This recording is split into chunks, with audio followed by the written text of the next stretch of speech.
মই উপস্থিত আছোঁ 9 নম্বৰ জয়পুৰ পিছলা ভোটকেন্দ্ৰত। এই ভোটকেন্দ্ৰটো দৌৰপাং গৰুবন্ধা পঞ্চায়তৰ নৱগঠিত গৰুবন্ধা পঞ্চায়তৰ অন্তৰ্গত। ইয়াত ৰাতিপুৱাৰ পৰা যথেষ্ট এটা সুন্দৰ পৰিৱেশৰ মাজেদি ভোটৰ প্ৰক্ৰিয়া কাম আৰম্ভ হৈছে। ইতিমধ্যে গাঁৱৰ পৰা যথেষ্ট বয়সস্থ ব্যক্তিও আমি ভোটকেন্দ্ৰত ভোট গ্ৰহণৰ কাৰণে অহা দেখা পোৱা গৈছে।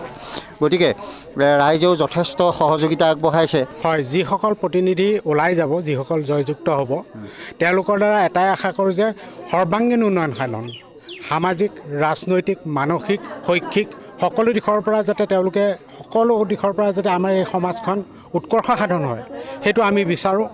সেই সৰ্বাংগীন উন্নতি হ'লে সমাজ এখনৰ আৰ্থিক দিশ টনকিয়াল হয়। এতিয়া বহু জেগাত দেখা পোৱা গৈছে ৰাস্তা বৰ দুৰ্গম, সেই অঞ্চলৰ পৰা মানুহ অহা যোৱা কৰা অসুবিধা হয়।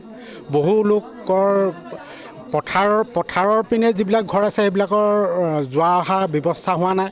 তেনেকুৱা ধৰণৰ সৰ্বাংগীন উন্নয়নটো আমি এই পঞ্চায়তৰ পৰা বিচাৰোঁ।